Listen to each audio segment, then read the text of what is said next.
Hey everybody, welcome to the Ultimate YouTube channel. It's your girl Rosalie. We're all about music and psychology, dissecting those lyrics, looking at the musical compositions, discovering how music has a direct impact on our mental health. Subscribe so you don't miss a thing. There's an artist from Australia named Iyah who put out a song recently called Karmageddon.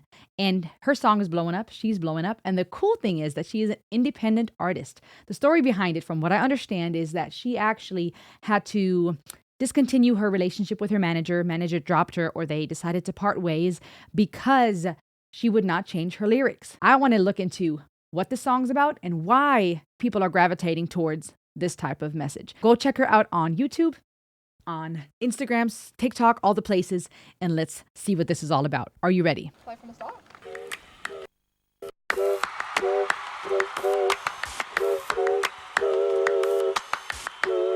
I like that clapping.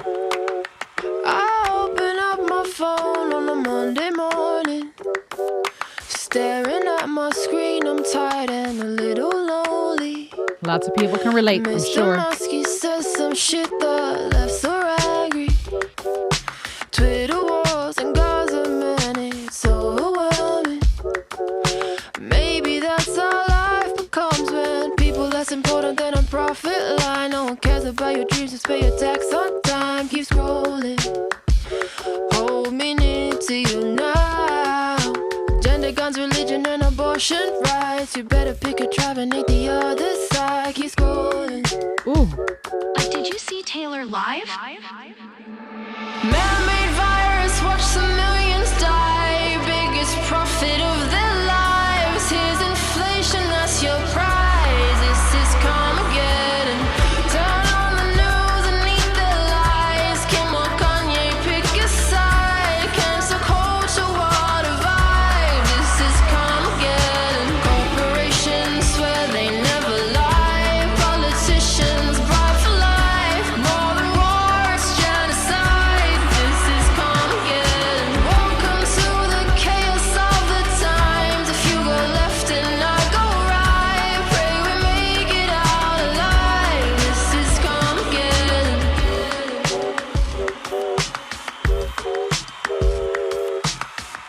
That track is dope. The beat and the clapping.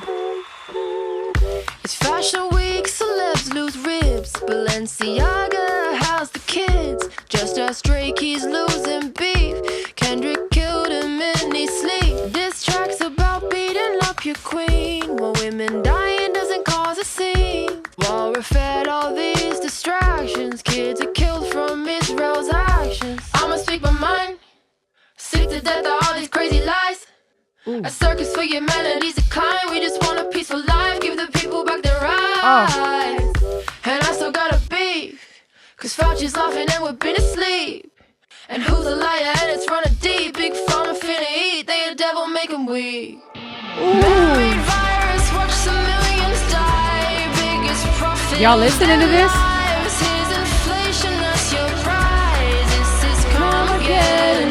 Turn on the news and eat their lies. Kim or Kanye, pick a side. Cancel culture, what a vibe. This is Karmageddon. Corporations swear they never lie. Politicians bribe for life. More than war, it's genocide. This is Karmageddon. Welcome to the chaos of the times. If you go left and I go right, pray we make it out alive. This is Karmageddon.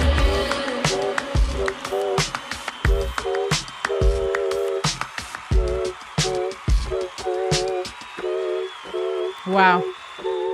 That was poignant.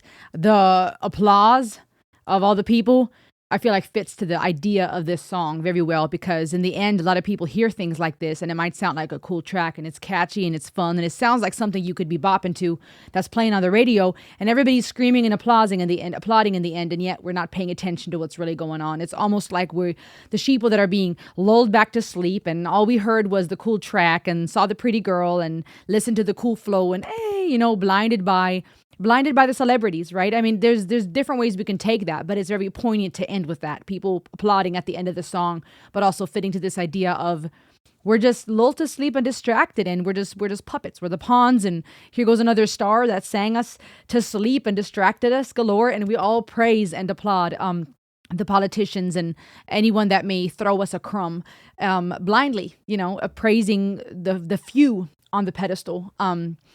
So that was kind of poignant and could be taken different ways. The fact also that the music video was at times, zoomed in and enlarged full screen versus sometimes just that little box. I think that was kind of fitting, could be interpreted different ways. I'm taking it as how we are often boxed in or box ourselves in by the screens, right? The little screens on our phone, the TV, the box in the figurative sense of they're trying to box us in and make us pick a side and polarize us.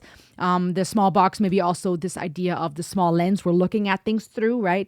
Things are very small and narrow-minded, different ways we could take that, but poignant. To call it Karmageddon is dope. Karmageddon is dope too, because Armageddon makes us think of, for when the movie, it makes us think of this end times gloom and doom vibe, right? When you think of Armageddon, we're thinking of the end of the world, if you will, right? The Armageddon, the movie, the 98 sci-fi movie, was this giant meteor, what was it called? Asteroid, right? That was going to impact the world.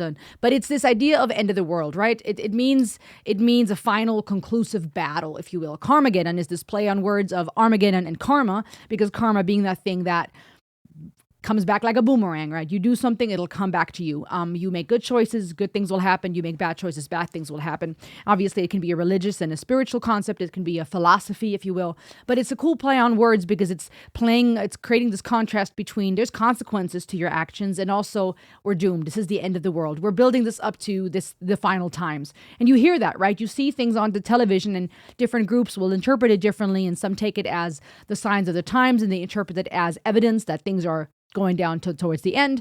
Other people, they take that as just, it's another story, another highlight, right? But we're being fed these things faster and faster. And as I call it, it's the swulture, that swipe culture, where we are just being distracted and we are being played like pawns. I've said that recently, even on my Facebook post, I was talking about that. And she is basically shedding light on all these topics. And to be honest with you, I don't feel like she is taking one or the other side. And I do appreciate that. I respect that she is standing her ground and saying, no, even if I have to lose my manager, I'm not going to change the lyrics. I will speak my mind. She literally says it in the lyrics.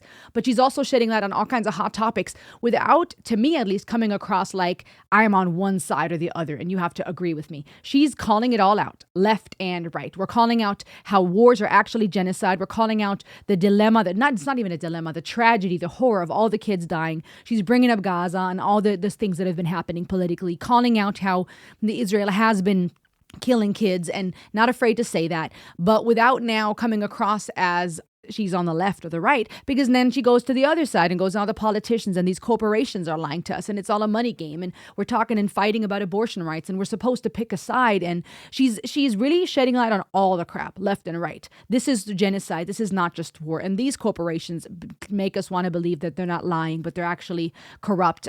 And Fauci and cool wordplay, by the way, talking about what did she say? Talking about the World Health Organization, Kim or Kanye, right? Talking about the music industry and relevant pop culture, corporations, politicians, Karmageddon. If you go left, I go right, right? It's like we're going to have to split up. We have to part ways. Talks about at one point, turn on the news and all their lives. Oh yeah, the whole inflation is your prize. Brilliant wordplay, because inflation being, the price of everything goes up. You lose the value of your money, but that's your prize, So just cool play on words, but also very tragic. A man-made virus watched millions die. I could see that making a lot of people mad, but it's calling out what many of us have been thinking, right? Where is this coming from? Who is playing the cards and pulling the strings behind all of this? Who's a liar? And then it's running deep, but capitalizes who, as in WHO, the World Health Organization, calling out Fauci. I mean, really? Oh, and even Balenciaga housed the kids. Oh my gosh, because of all that controversy with Balenciaga and the type of ads they would present where kids were not portrayed in a very good way at all. And I'm saying that lightly. It was shady as all get out. Just ask Drake. He's losing beef.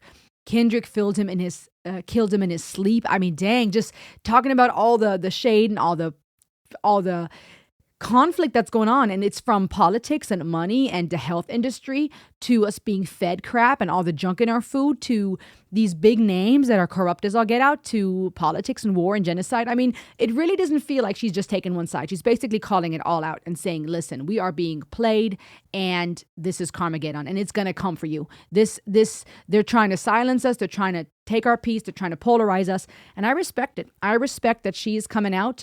I feel like it's also even more poignant that this is a young, beautiful lady who is, has her fashion, has her style, gorgeous, but she's coming out and saying, you know what, you will not silence me and I will speak up about this stuff. This is someone going, she has the look. She could easily be marketed in the music industry as a mainstream artist. Easily. She has a beautiful voice. She has that pop vibe and energy. She has the looks.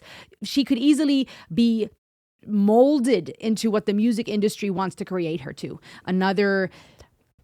Another piece on the board game, but she's doing her own thing. And I respect it. And I think that is admirable and needs to be respected for people to go, no, we're going to listen to her. We're going to take her serious.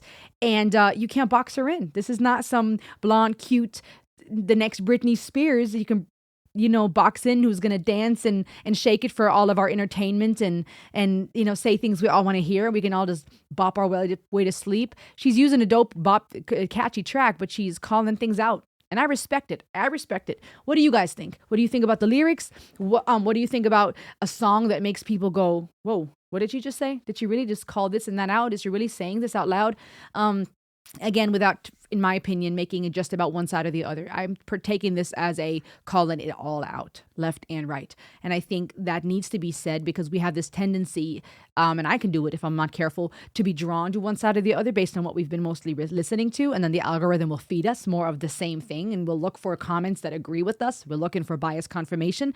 And now by the time we know it, someone disagrees and it makes us feel uneasy. And it's like, well, but there's also the other side to this. And what about that angle?